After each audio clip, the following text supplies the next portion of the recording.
Good afternoon, everyone, and welcome to this online webinar hosted by the Council of Europe Development Bank.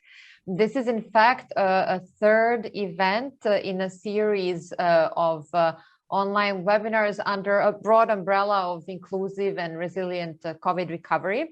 So earlier this year, we spoke about the nexus between health and climate change. Then we had a webinar on financing a small and medium-sized business in the COVID recovery process. And today we will be looking at the social infrastructure gap and why it's important to invest in social infrastructure to build more sustainable societies. We have already seen what happens when societies in which we've had decades of growing inequalities and chronic underinvestment get confronted with a devastating global pandemic like COVID. We have seen the impact primarily in healthcare, but also in education and housing. And we know it was not a pretty picture.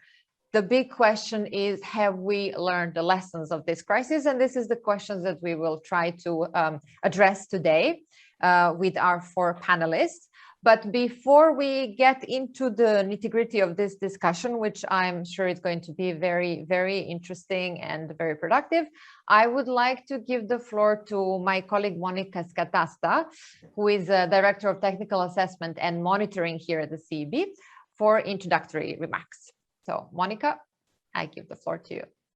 Thank you, Jelica, and I'll try to be short, but you know me, I can be chatty. So, good morning, good afternoon, and also good evening, depending on where you are, to all our viewers. And as Jelica said, my premise is that we're all aware and well aware, unfortunately, that we're facing a number of intensifying and also interrelated structural challenges that are in large part driven by growing social inequalities, but also linked with intensifying climate change and environmental degradation.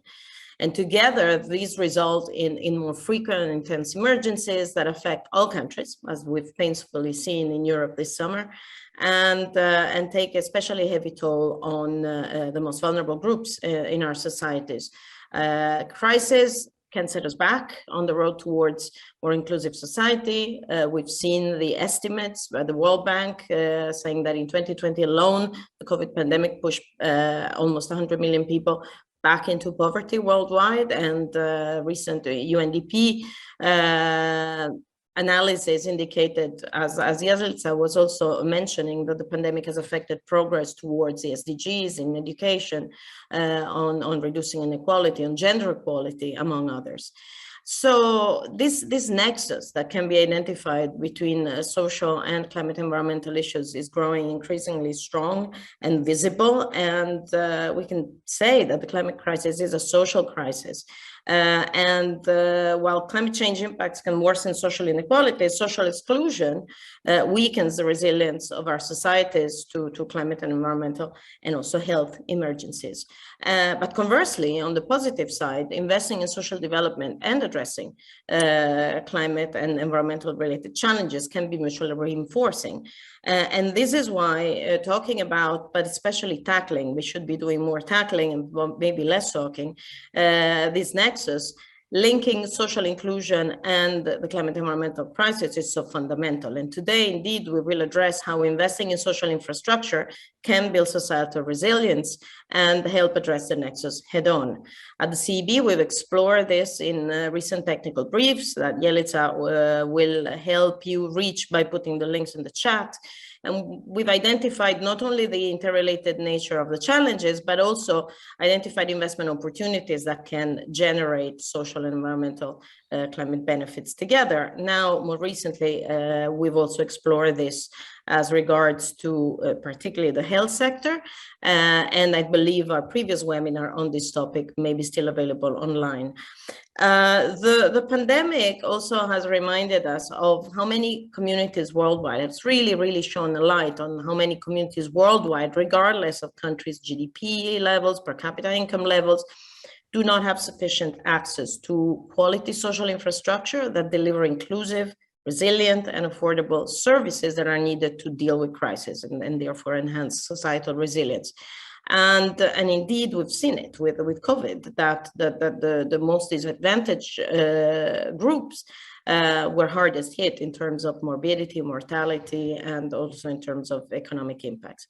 But underinvestment, although COVID has really shone a light on the consequences, underinvestment in social infrastructure is a persistent issue.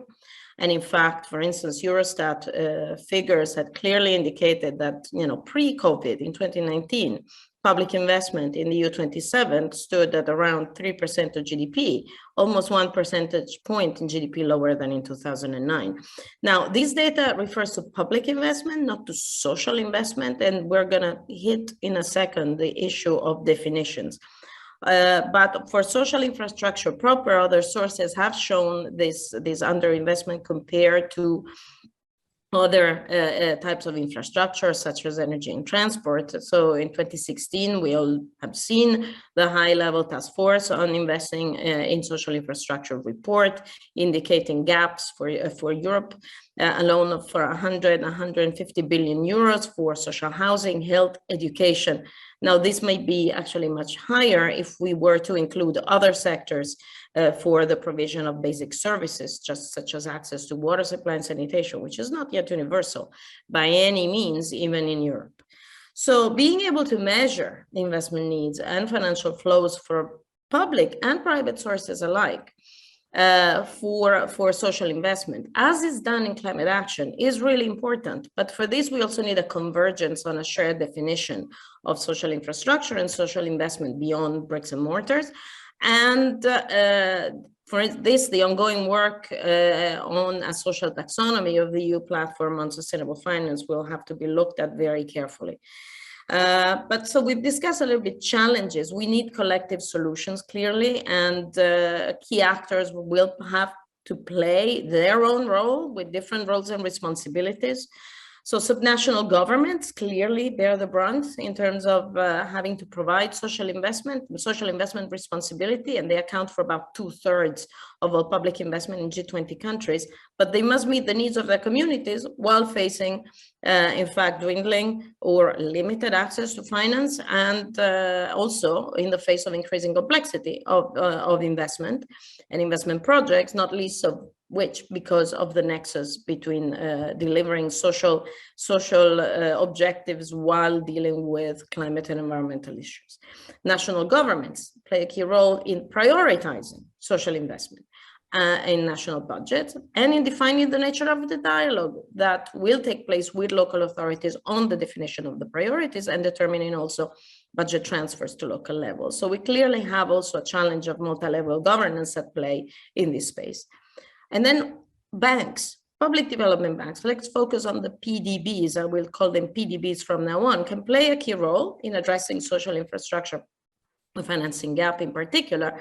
The CEB, as Europe's only MDB with an exclusively social mandate, has provided over the last 10 years about 56 billion euros in support of social investment. And while this is a substantial amount, clearly it also shows that no bank, no public development bank alone can address this challenge. And in fact, nor maybe public financing alone. We hear a lot about mobilizing private finance, and in this period of high liquidity and low returns, we have clearly seen an increase in financial flows for activities supporting both social and environmental sustainability objectives, including a record issuance of green and socially themed bonds, yet financial flows are still falling short. And as I said, finance alone may not be the only, for financial availability alone may not be the only issue. In fact, we keep hearing, and in fact, we are experiencing the need to increase the flow of financeable, high quality projects and investment programs. And indeed, institutions like the CEB and others around this table continuously leverage their know-how, the experience in different countries to support clients and beneficiaries in meeting their challenges. And in my role as director specific of the Technical Assessment and Monitoring Directorate, I can see firsthand the importance of providing advice directly through technical assistance, but also facilitating the sharing of good practices across our clients and beneficiaries. Now, just a couple of examples. We have our speaker from Tirana, an example from Albania. We've supported the promotion of sustainable territorial development with a focus on sustainable tourism across the country with a loan, but in parallel, we provided a grant to really strengthen the capacity of municipalities and tourism development centers, which will enhance the long-term sustainability of this investment. And in terms of knowledge transfer across countries and also across PDBs, across public development banks, we've, for instance, partnered with FEANZA, the European Federation of National Organizations working with the homeless, to bring cities together from different continents to share innovative solutions to address homelessness.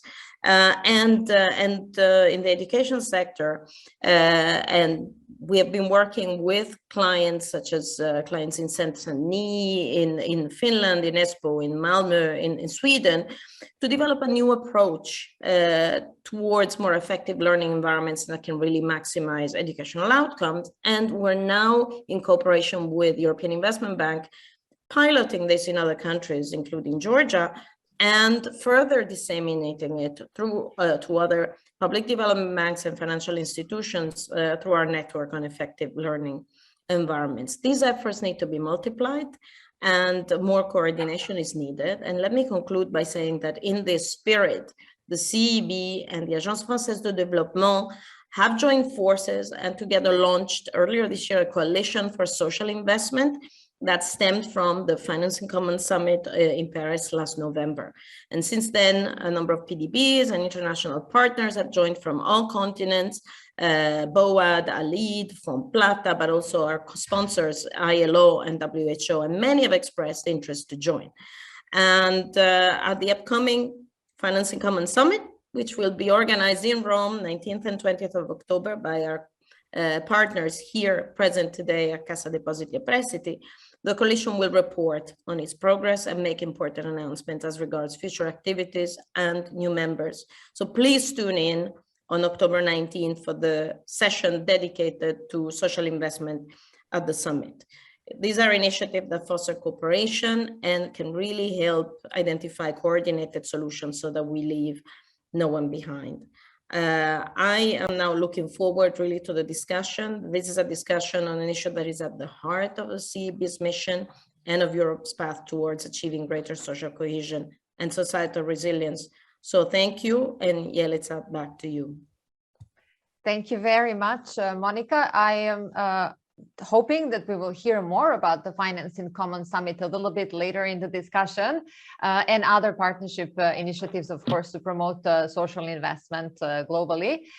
Before we start the panel, just a reminder to everybody who is participating today that you can, of course, put your questions in the chat box. We have planned to have about 15 minutes of a Q&A session at the end of the panel. So we will definitely try to tackle your questions. So feel free to submit them throughout the talk.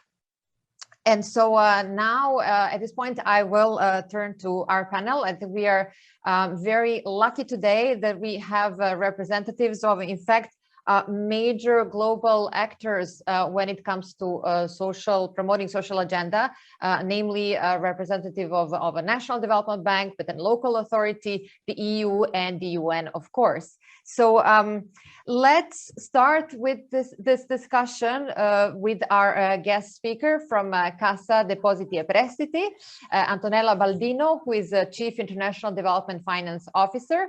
As of course, this is a discussion about social investment, so it seems quite right to start with you and to hear a little bit about your institution and in fact how it prioritizes social investments both in Italy and abroad.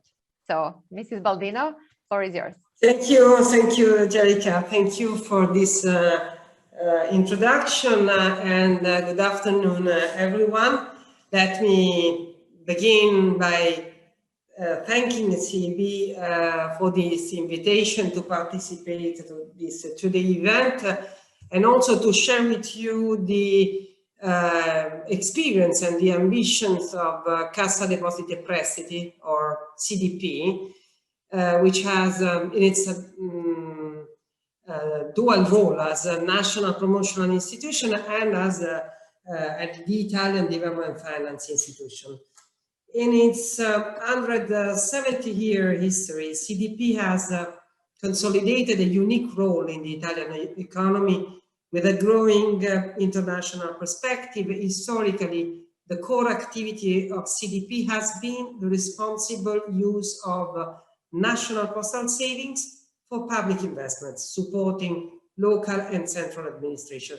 Therefore, the financing of social infrastructure, from health and education to social housing, has long been at the heart of a CDP mission. And however, today we are conscious that our historic mission faces increasingly complex challenges. Demographic and innovation trends will require new and wide-ranging solutions and new way of financing. Number speaks. Monica already gave a very strong picture and clear picture of the situation. Let me just say that in Europe alone, estimates suggest that closing the social infrastructure gap requires 150 billion euro of additional investment per year for an estimated total of 1.5 trillion euro in the period of 2018-2030.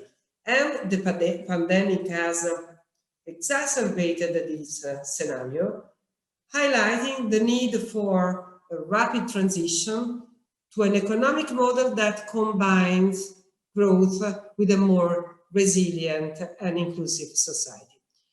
In this context, of course, social infrastructure is a cross-cutting sector that touches on several global priorities, from health and social protection to education, gender equality, and research work, priorities that CDP is addressing through a cutting-edge approach, implementing a wide range of possible financial instruments, from debt to guarantee and equity.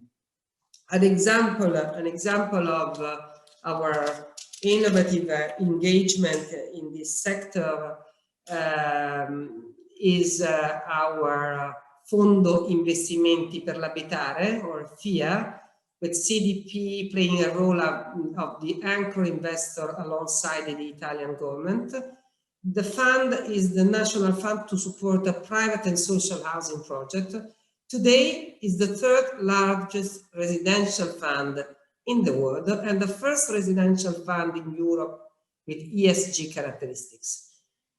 Another example of CDP innovative approach is the launch of the first Italian social bond focused on the social housing in 2020 for a total of 750 million euro. So a couple of examples just to give you an idea of our approach, and overall, in our experience, an effective strategy for accelerating the development of sustainable social infrastructure requires, one, a higher quality of projects and investment program, two, a greater use of blended finance schemes. Two key elements for attracting a long-term investor and really conveying private capital towards effective sustainable development targets. The same two elements that were also identified by the high-level task force on financing social infrastructure in Europe that was promoted by CDP together with the European Long-Term Investor Association in 2017. And again, two elements that call for a strong connection between private and public players to effectively plan, finance, and also execute the necessary social infrastructure investment. A greater recourse to public-private partnership will be essential. PPP is of our part of our core DNA and business model as national promotional institution, alongside with the other public development banks, the PDBs, which are active worldwide, with their public mandate and their market-oriented approach. The public development banks are ideally placed to create a strategic partnership, building a bridge between a private investor and private institutions to achieve collective results on a material scale for social infrastructure development. So this is in few words and few concepts about our activity in this sector and how we have prioritized, these issues in our comprehensive strategy. Thank you very much, Ms. Baldino, and we are obviously very much looking forward to hearing, the second part of your intervention, where you will be talking a little bit more in detail about the leading role that you have in the Finance and Commons Summit this year, and trying to promote this broader partnership with PDBs globally. Now let's turn to Mr. Gerd Trogemann, who joins us from Istanbul today, the regional manager of the UNDP Regional Hub for Europe and Asia. The first question for you today from us would be basically, how would you describe and characterize the global social infrastructure gap that you see from the experience of your organization? Thank you, Jelica, and thank you to the CB as well for organizing the webinar and for including UNDP in this discussion. Let me perhaps start by reminding us that the lack of adequate investment in social infrastructure, especially in education, housing, healthcare, is not a new and isolated or country-specific problem. It's been there persistently, but it's now through this COVID crisis in all our faces. It receives worldwide attention.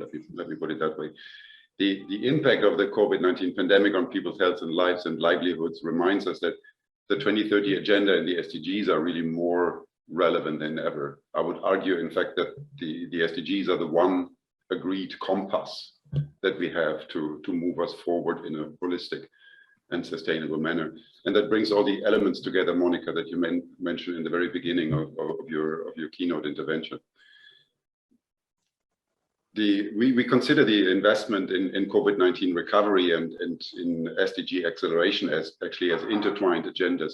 For both to be successful, we believe robust financing and policies and programs that enhance prosperity and resilience and protect people and the planet is really essential. The COVID-19 impact assessments conducted by UNDP in some 124 countries during the COVID crisis, and the national public health preparedness and socioeconomic response plans to the crisis, developed in partnership with UN partners, IFIs and others, provide really important insights into the needs and financing required to strengthen health systems, expand social protection and social services, protect jobs and livelihoods, and improve social cohesion. The findings reconfirm that pre-pandemic development trends and patterns of investment are not sustainable. And if not addressed, they would actually regress rather than progress the achievement of the SDGs. In 2020, the Human Development Index plummeted for the first time since we began measuring it 30 years ago. Just as a reminder that the three key indicators comprising the Human Development Index are measuring achievements in people's health, education, as well as economic opportunities. Extra action and commitment and urgency, I think that's maybe the most important part of it, is required to protect hard-won gains of the past 30 years. The COVID-19 pandemic also unveiled the global crisis in care. Women are shouldering the care burden disproportionately. With the start of the pandemic, the time spent by women in care activities has soared in many cases up to 80 to 85 hours per week. That's what the survey data suggests, pushing a staggering 45 million women to leave the labor market in 2020, compared to 36 million men. Data evidence also shows that governments have failed to prioritize measures that address this issue. Worldwide, only 11% of social protection and labor market measures adopted by governments provide support for care services.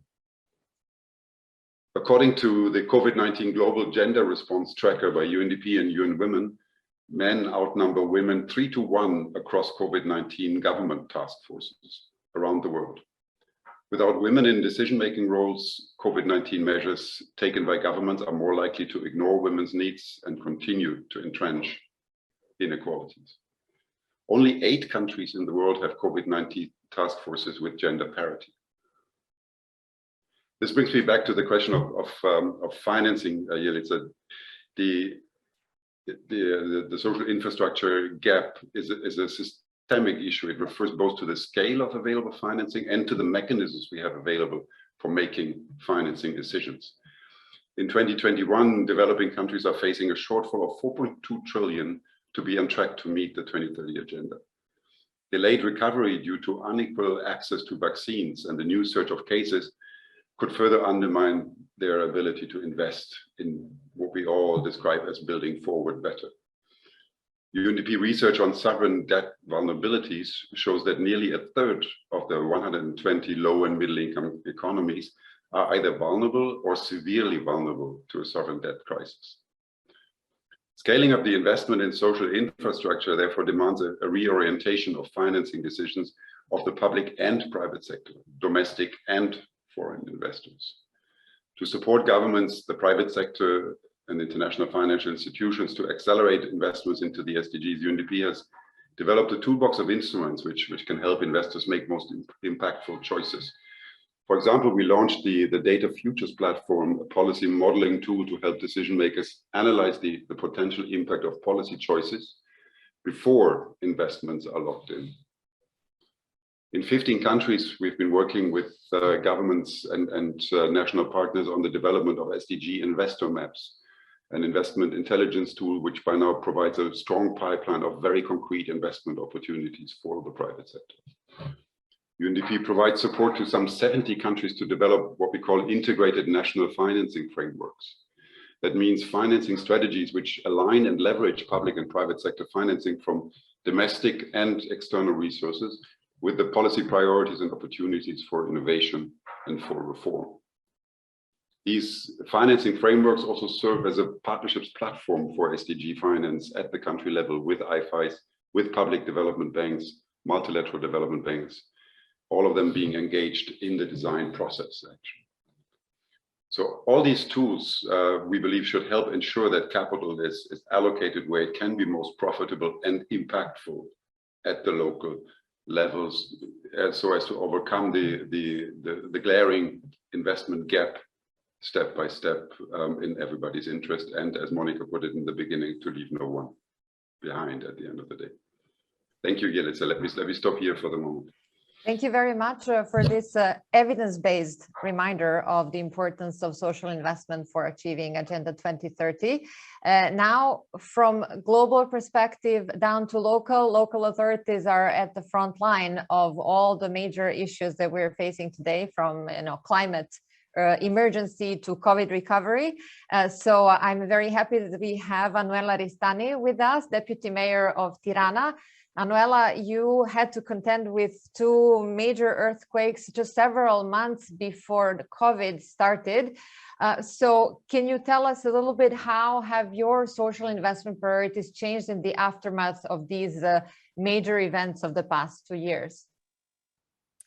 Thank you, Jelica, and thank you everybody for this great opportunity to talk about things that are really important in terms of social infrastructure. And we're discussing earlier about real definitions of social infrastructure. And I would argue that anything that all investments that cities do are in a way, or are overall social investments, because they are aimed at really making cohabitation bearable, and that includes everyone.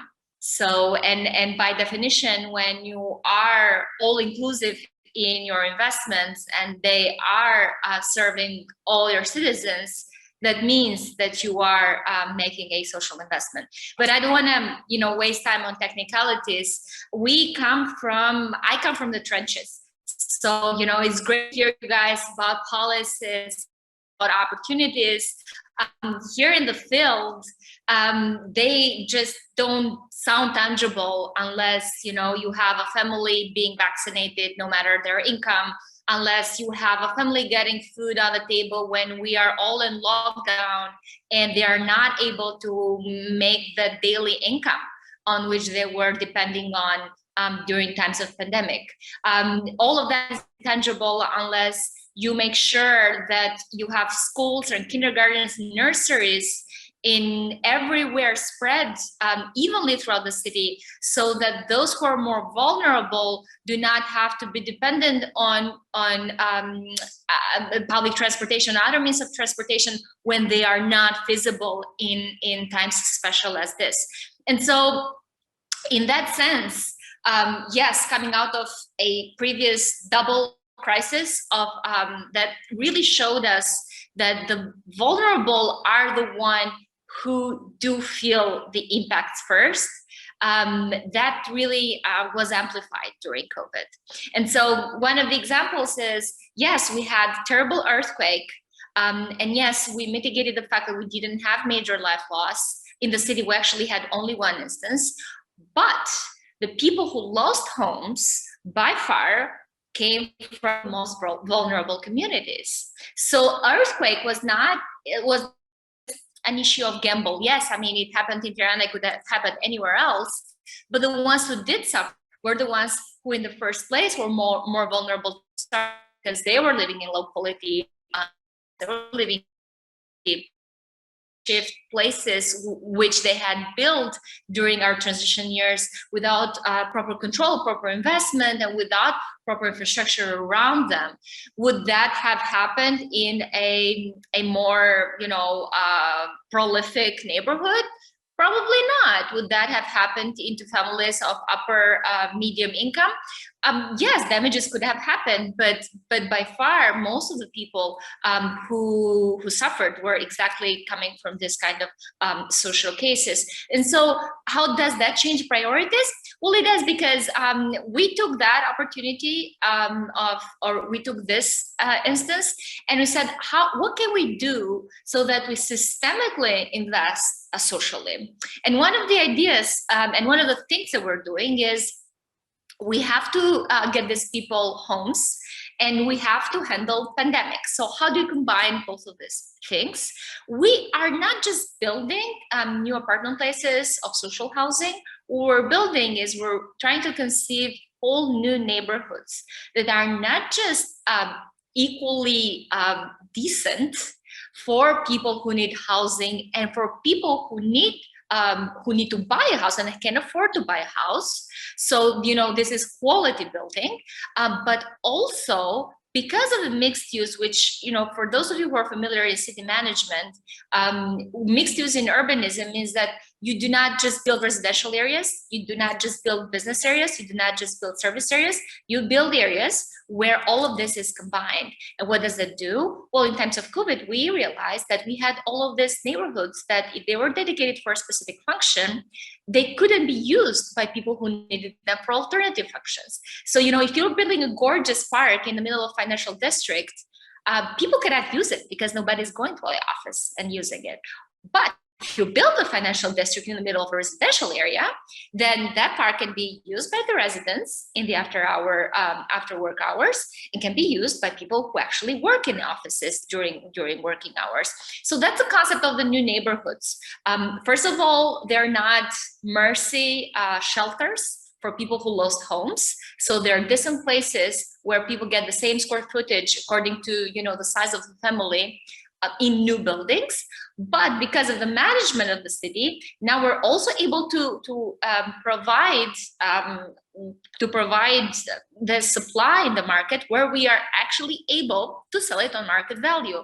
And that market value of us acting as if we were developers on our property means that we can then be able to sustainably cover for the costs of this social need that came about because of earthquake, because of the pandemic, and so on and so forth. And by adopting this new let's say, points of view of developing city in terms of social infrastructure and infrastructure that is accessible to all. And we're also able to provide a lot more facilities in situations such as the pandemic or other of what might come and what's about to come in the world in the upcoming future. Thank you so much, Anuela. This was a very passionate report from the trenches, and it's very nice to hear that there's a lot of dynamic and innovative solutions being being found at the local level. I suggest that we now go to another speaker from, I was going to say, a different kind of trench. We have with us Mr. Yngve Engstroem, who is based in Podgorica, head of cooperation at the EU delegation, with lots of experience working in Western Balkan countries, including Serbia and Albania. And I was going to ask you, Yngve, basically, how does EU prioritize social investment in its dealings with the pre-accession countries? So it's unmuted, I think. So thank you very much, Jelica, and very happy to be here as well, and very happy to hear from Tirana, which has suffered a lot the last few years, and hope to be able to travel there very soon from Podgorica. Well, I would like first to reiterate a little bit what has been mentioned, but just to put it in the frame as well, that the pandemic revealed a number of known challenges to bring sustainable development. So it's not that something new was found, but the sense of urgency and the need to accelerate reforms, accelerate investments is something I think everyone has kind of looked at, and how to make things better, how to build back better. From the EU perspective, also looking at within the EU, where also for the countries in the Western Balkans, one would look at as candidate countries. When the budget was set for 21-27, the long-term budget, you're probably aware also of that it was combined with additional funds, a next generation EU, with a global figure of more than 2.018 trillion euro. This figure is of course very difficult, but it means that the overall budget was increased by over a third, 806 billion, I think should be, more than what was planned from the beginning. And was also mentioned in the beginning, I think in particular by Ms.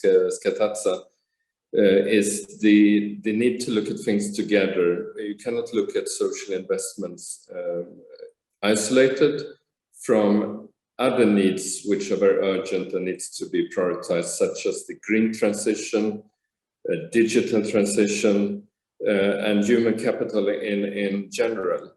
So this has to go hand in hand, because if you don't invest and create growth, there will be no space for social investments. And if you don't create a green transition, those who are already vulnerable will suffer the most, because the vulnerability is the highest. So it's all very, very interlinked. And when it comes to the budget as well, the social dimension, cohesion dimension, was already in the center for the EU budget, but with the pandemic, it has been, and the next generation EU, it was decided also to beef up this even further to make more investments. When it comes to the Western Balkans and the pre-accession, the accession funds that we have were also increased. We have at our disposal 14 billion euro for the next 7 years. And what happened is also that we have created, our commission and proposed what we call an economic and investment plan, where 9 billion euro will be set aside out of this 14, and actually out of 11 billion foreseen for the Western Balkans. So for the Western Balkans, it's quite an increase compared to the previous financial framework. So that's essential in itself. But also this concept of building back better and to front load long due investments. And those investments includes also human capital and social investments as a natural part. So we see this as a very strong joint effort. You have to combine the different type of investment in different sectors. And you have to do it now. So it's also a matter of how we work. And I think that should not be forgotten, because we're dealing with subsidies. So we bring subsidies very often, and we'll come back to that later in the next phase, with the money from the banks. But our funds have had a tendency in the past to be used maybe 3-4 years after we actually decide what to do. And this means that we have a 3-4 years gap in actually doing something on the ground. And this doesn't help any type of investment, whether it's in the environment or social infrastructure. So we need to do more, and we need to do it better, and we need to do it faster. So I will stop there for this session. Thank you. I think we can all subscribe to do more, better, and faster, at least all of us here today. And I mean, that is precisely the reason why we are here today. Thank you so much, Yngve, and all the speakers. I think we heard enough about first of all, data about the social infrastructure gap. I think we're pretty clear. I mean, the numbers speak for themselves. A little bit about challenges and also the solutions, but perhaps in the second round of questions, we can go a little bit deeper into, how we can forge closer partnerships to advance the social investment agenda. And so with that, I am going to turn again to Mrs. Baldino. The question for you is, of course, how the strategic partnerships and why they are so important for CDP, and what you are doing to actually forge this closer collaboration among public development banks, not just in Europe, but globally in the world.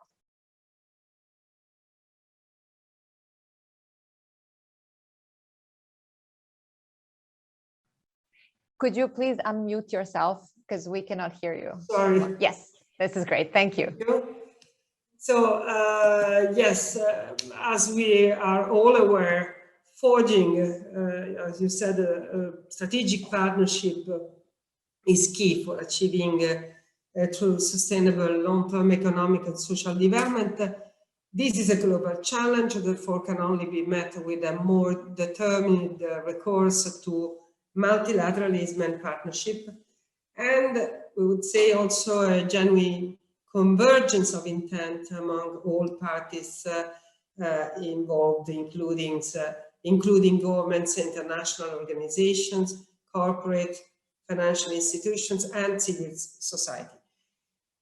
To this end, last year, public development banks, more than 500, launched the Financing Common Coalition, with the objective of strengthening the international financial architecture, increasing global financial flows towards the 2030 agenda and the Paris Agreement targets.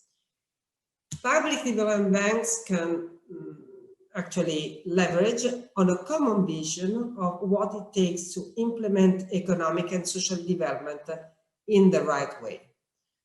The first edition of the summit last year, of the Financing Common Summit last November, achieved massive results, in our opinion, both in terms of participation and deliverables.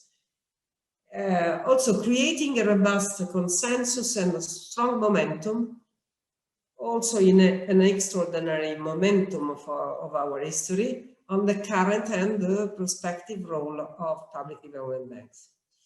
So Cassa, Depositi, Prestiti, standing at the forefront of the Financing Common Coalition, fully embrace this approach and this value. And with this spirit, CDP this year is proud to host the second edition of the Financing Common Summit that will be held, as it was mentioned before, in Rome on the 19th and 20th of October, under the auspices of the G20 Italian presidency. Indeed, we believe that also the inclusion of the summit in the G20 agenda will offer the coalition a unique opportunity to strengthen its leadership in the panorama of international finance as a key structural partner, a key structural player. And during this second edition, we will explore specific themes that are particularly relevant in the context of post-COVID, post-pandemic recovery, and for the achievement of sustainable development goals. Moreover, the summit will also be an opportunity to report on the commitments and the results achieved in common thematic coalition, as well as the launch of new common ambitions.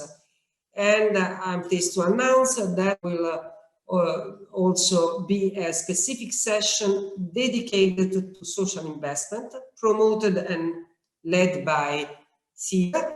And we look forward to this panel that will showcase the progress of the Financing Common Coalition for Social Investment during the first edition of the summit, and also discuss the priority actions for PDBs to undertake in the year.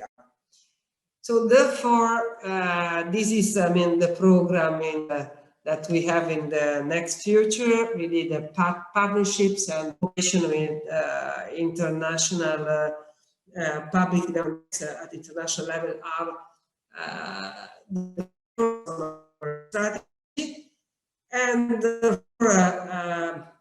on behalf of UNDP and the Financing Common Secretariat, and I will say also together with the colleagues from SIB, I would like also to take this opportunity to invite you all to follow and to participate in this major global event, an event that represents, in our opinion, the forum for the international development finance community to discuss the best way forward to address the most topical issues of our common agenda on social and economic sustainable development, and moreover to contribute our unique knowledge, our unique expertise to this collective effort for the achievement of the 2030 Agenda and the Paris Agreement target. So we look forward to see, your participation during the next summit. Thank you very much, Antonella, and we can echo your invitation to everyone and hope to see everyone at the Finance in Common Summit, both virtually and in Rome in just a few weeks' time. So now I would like to turn back to Gerd Trogemann and ask you, how does UNDP in fact partner with its peers, but also multilateral development banks and public development banks to deliver and to promote social investment? Thank you, Jelica. I hope you can still hear me, because there's a call for prayers just almost next to me. We can hear you and the call for prayers. So this is the flair of Istanbul coming to the rest of the world with greetings. Thanks for this second question. I would say while the pandemic has put much of the world into lockdowns, at the same time it has put into everybody's agenda the importance of resilient healthcare, educational systems, sustainable cities, sustainable communities. We all talk about it in that somewhat very abstract level, but also in very concrete levels on the ground. And Anuela, I took your point from before that some of this might sound rather abstract, but I think we have also a lot of joint efforts on the ground in what we call currently a city experimentation fund, to see how very concretely these high-flying policies can be underpinned with the concrete evidence that you have been describing in your intervention before, for which again many thanks.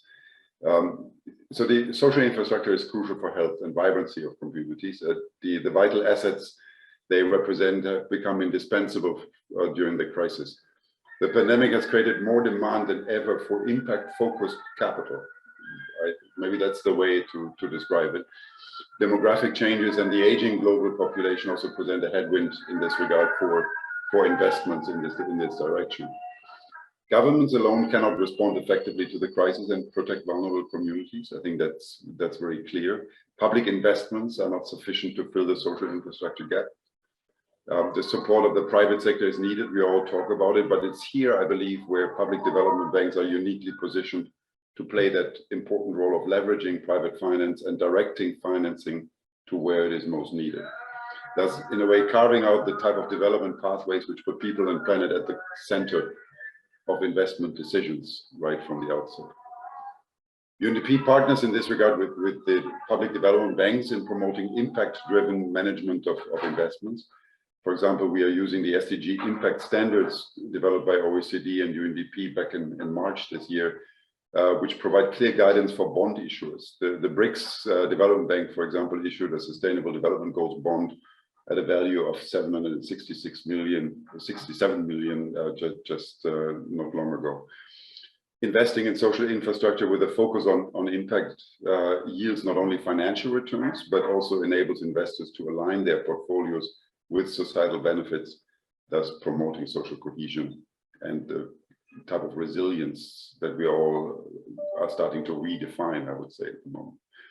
Evidence shows that investing in social infrastructure such as care economy, to which I referred to in my first response, helps to generate green, labor-intensive and decent work for men and women. Studies conducted in Canada and the US show that investing in care yields economic returns of up to $17 for every dollar invested. In the study in Turkey recently, we saw that additional funding of about 1 to 2% of GDP in early childhood and childcare services generates 2.5 times as many jobs as the same investment in the construction sector. And about 3/4 of this actually go to women. Again, I'm kind of reinforcing some of the points I made before that are about the gender equality that we need to be very careful and attentive to in this context, but also the staggering gaps that we continue to see, and for which I believe the PDBs, the acronyms that comes hard over my lips, but the public development banks are really very, very centrally placed and can play that type of broker role that I think we need right now. Thank you very much. Thank you very much, Gerd. Yes, we often have to remind ourselves to spell it out because unlike SDGs, for example, you know, PDBs are not as known, but are on the way of becoming very well known. The next question would be for Yngve on PDBs. Exactly, I mean, what kind of support do you think you should be getting from public development banks, and where do you see them playing a more prominent role in helping the EU promote social investments? Well, for me, the role of, I would say, public development banks, I've had a little bit of this question because for us it's more working with international financial institutions or national financial institutions from the member states. Public development banks is of course important, but it requires also that they're functioning according to the given standard that is required, and also can provide the right benefits, the right kind of conditions for kind of back for the dollar. But I would say that we cannot work and deliver on a scale if we don't collaborate with the IFIs. This is absolutely essential, not least in the social sector, I would say, because I've seen very often that when trying to do something in that sector, if governments, I think wrongly, are asking very often for having programs with subsidies only. And that would work in case the government is actually having a real sector planning, a real global planning, where a substantial amount of the annual budgets are actually dedicated for this sector. And unfortunately, my experience is that this is the sector that is often suffering in terms of priority.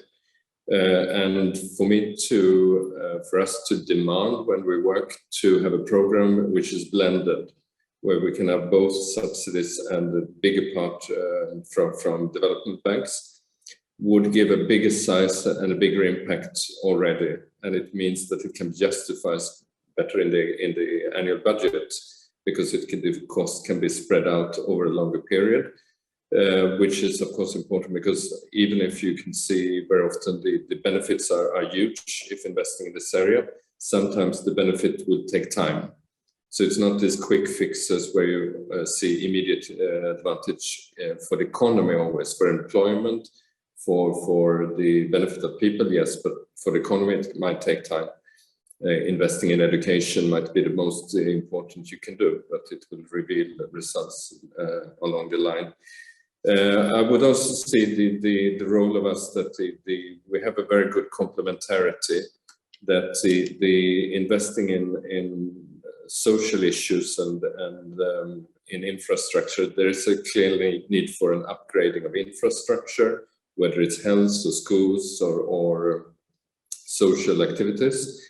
But there is an equal or even higher need very often to invest in the human capital, to invest in people and to invest in learning capacities. And that's where we can combine ourselves, so not to use too much subsidies for the infrastructure, but to concentrate our free money for the soft support. For me, would give a much better impact in the long run and even in the short run for this. So I see this very important.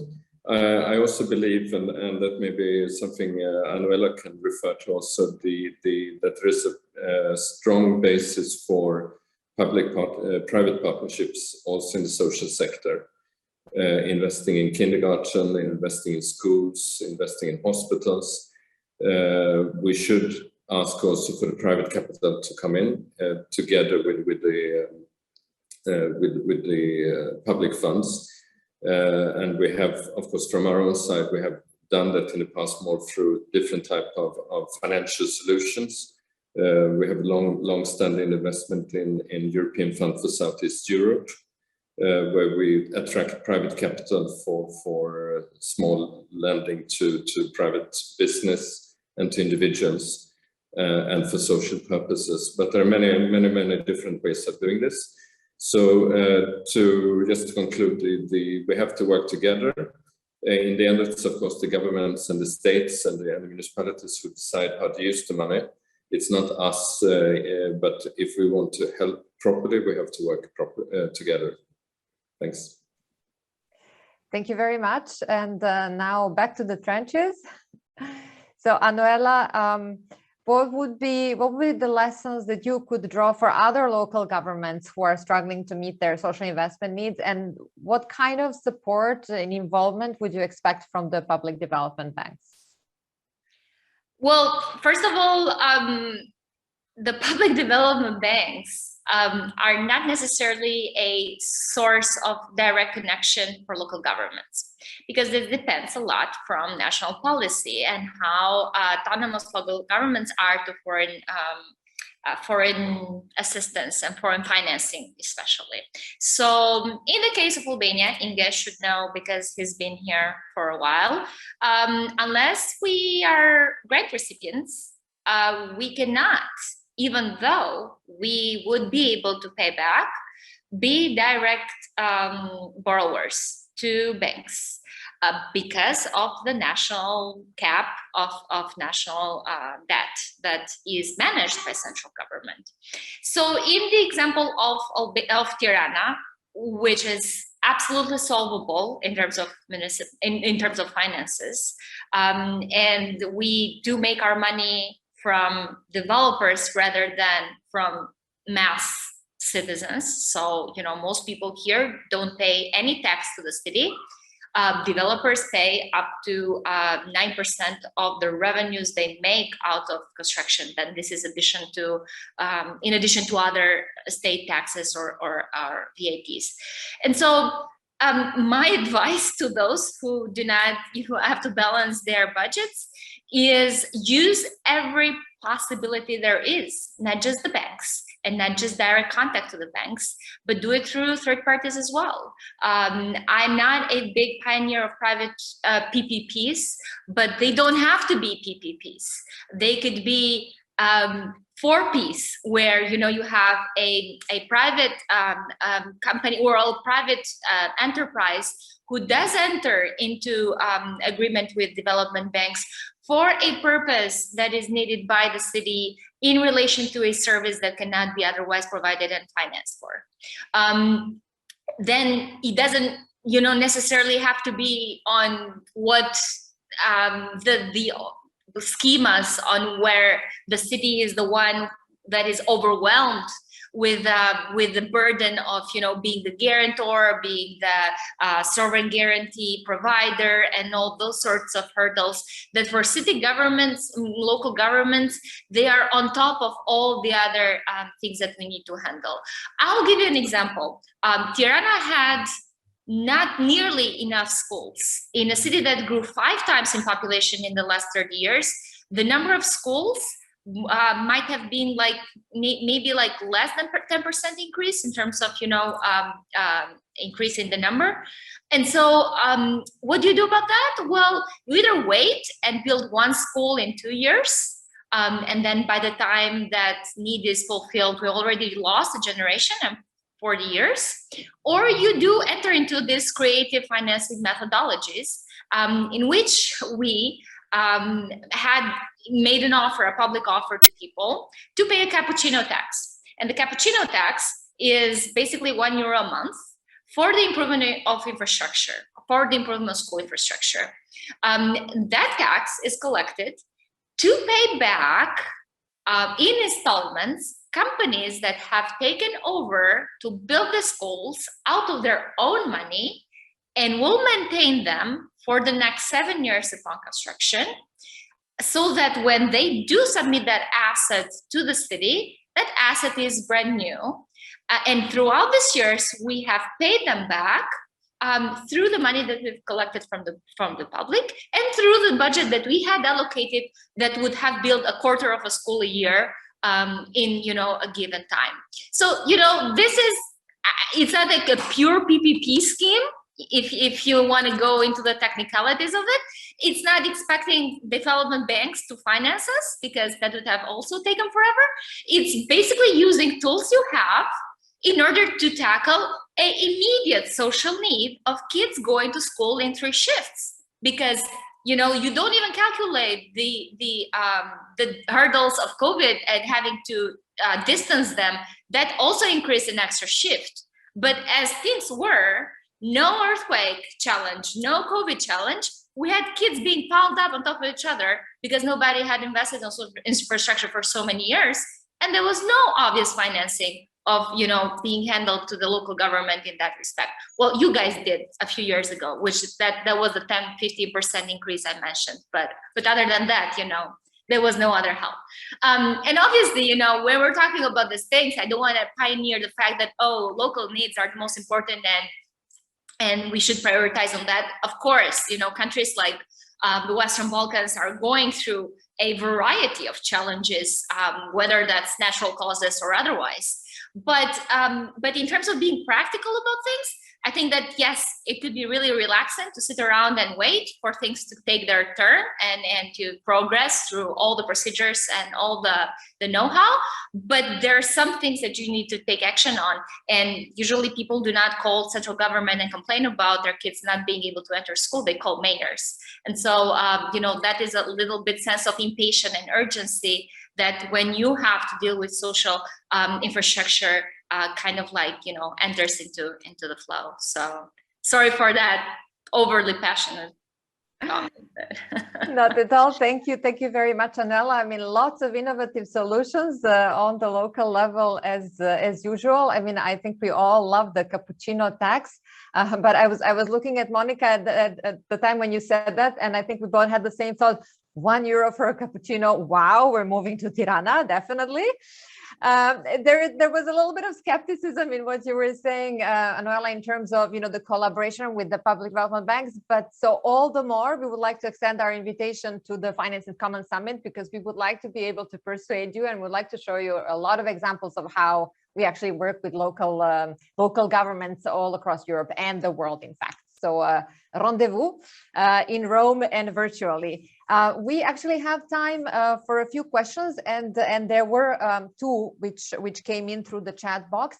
One of them was about whether we would consider social impact bonds. And in fact, I believe that Antonella did mention that in the response to her first question. And I would like to give her the floor to say a little bit more about that, also because she needs to leave us a little bit earlier because of another meeting. And then Monica as well, because obviously the CB has a lot of experience in this. And then we move to the other questions. So Antonella, if you'd like to take this one. You're on mute. Okay. Yes, I mentioned before that CDP, launched this first Italian social bond focused on social housing last year. And in this case, the bond is intended to support the development of social housing projects and local development. The fund raised will be used to support, in the specific case, the building of social housing, with initiatives which are dedicated to weaker population that do not possess requirement to access public residential housing, but are unable to meet their housing needs and at market condition due to either financial constraint or for the absence of an adequate offer. Over 270 investors participated in this transaction with a demand exceeding 5 billion euro, so more than 6.5 times the final offer of 750 million euro. I think this is an example, of both, our strategy that takes into account, our intervention, but also the impact they want to have in the market as a driver, of this kind of innovation. We do have, this innovative approach as an issuer, but also as an investor. This year, as an example, we also participated in two major investment funds, funds that invest in green bonds for projects related to climate change and social development. In this case, was related to developing countries. So we have an interest not only in looking at specific investments in the social infrastructure sector, in the social sector broadly intended, but also in promoting a development of the market as an issuer and as an investor. And we see, this segment of innovative financial instruments, the social bonds, the green bonds, as one of the main key driver of our strategy in the next few years. Actually, during the Finance in Common, a specific session will also be dedicated to this innovative approach that was also part of the development working group activity of the G20. Thanks a lot. Monica, would you like to say just a few words on the CB's social impact, social inclusion bonds? Yes, very, very briefly though, because I don't want to take away time from the other speakers. Just to say that this is an area where the CB has been a pioneer and has cooperated with other socially themed bond issuers, in particular in the context also of the ICMA social bond standards development. So I think there's as Antonella was saying, a fundamental area of action to mobilize private finance and additional financing into the sectors, but this means that we also have to have the development of our portfolios in order to be able to use the proceeds, and then we go back to the initial constraints on quality projects and on the prioritization aspects that Gerd, but also Anuela were referring to. Now, just one point that I would like everybody to maybe remember is that in 2020, our colleagues in finance were able to issue the first COVID-themed bond. It was the first on the market, and this kind of innovative approach to find new ways of channeling private finance into social sectors is something that is part of the bank's DNA. Thank you very much, Monica. There were actually a couple of questions related to food security. So on that, I would just like to say that actually at this year's Finance in Common, this is going to be one of the major topics. So I do invite you to follow those debates. So as Antonella said earlier, 19th and 20th of October. And there is one question, I think that will be the last one for Yngve, in fact. And I will read it out loud. It says, how do you see absorption capacities for accession funds of Western Balkan countries, having in mind the political instabilities, rule of law and state of the rule of law and governance and human capital issues? Yeah, it's a good question. Thanks very much. I wouldn't see it so much linked to the political situation. That's something you always have to deal with in any case. And there is this, I think, a contradiction because of how funds are spent. Because even if I would say that our support in grants is not small, it's also not huge. And if you look at it in comparison with the national budgets, it's a minor part. And the governments are able to spend their own money. So it's something which would be strange if you cannot absorb the funding that we bring. What I think is the key issue for improving this is what I referred to before also, that we need to be faster. And the new methodology for this financial framework, what we call the Instrument for Pre-Accession 3.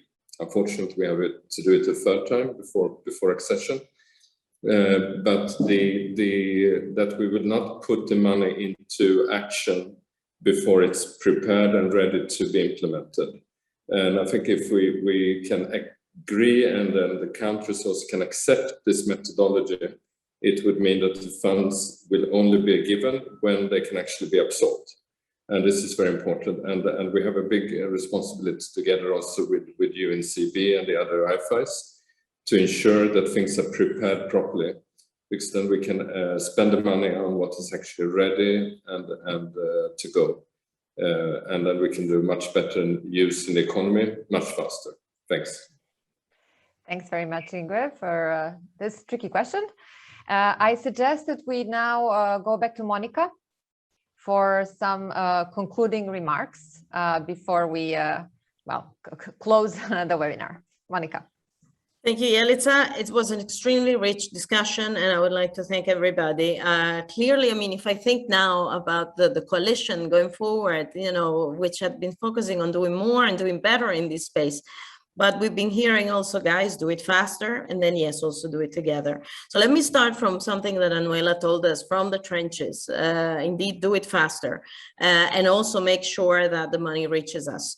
What Anuela said, you know, the most vulnerable are the hardest hit. We've been hearing it, but she made it really real.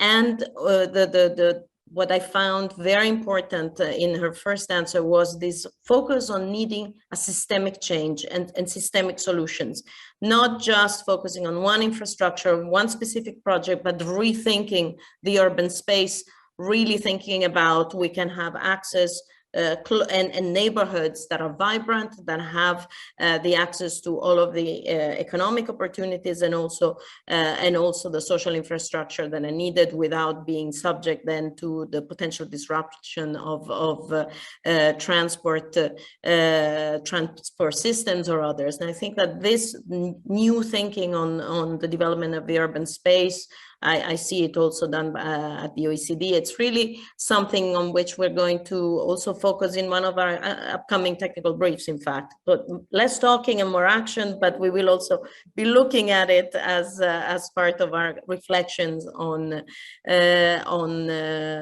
work and how we can do it better than in our projects. But both Anuela and Gerd also reminded us very clearly that often the most vulnerable and the most affected are not at the table. So local authorities, Anuela told us, do not necessarily have access to the funding from PDBs and do not necessarily have as much access as might be needed in terms of that multi-level governance discussion that I was mentioning at the beginning. Here, I think that as CEB, our focus on the development program 2020-2022 on working more with local authorities directly, you made me feel that it was spot on. So, but we need to definitely, as we said, do more and do faster. But Gerd also said, you know, there's a certain gender imbalance, not just in the impacts, but also in the voices and the gender of the people that are at the table.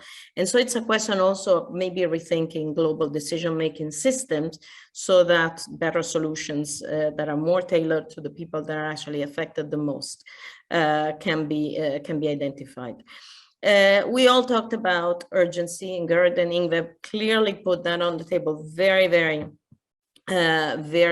strongly. I think it was Gerd who said, you know, remember that in 2020, the Human Development Index declined for the first time. And so we really have to accelerate. And Yngve clearly indicated, you know, the Commission is putting its money where its mouth is and really seeing an increase in resources, increases resources for social investment, but also taking an important approach in looking at all these aspects together so that we can have not just more jobs, but also more sustainable jobs, more resilient jobs, and making sure that we look at the interrelations between social and the social inclusion, the green transition, digital transition, and then a strong focus on human capital in general. And here, the focus on social infrastructure on the one side, but also investing in people, and really the hard and soft side of the investment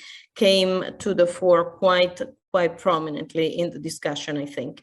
Now, trying to another point that I thought was important is Gerd reminding us, however, of the high vulnerability of most low and middle income countries as regards public debt, and therefore the increase also on the grants and the importance of blending also the grants with and finding the appropriate matching between different types of investment and different sources of funding work by UNDP on this, but also the importance then of the Commission thinking of how we can maximize the impact of its grants and blending more with other sources of finance.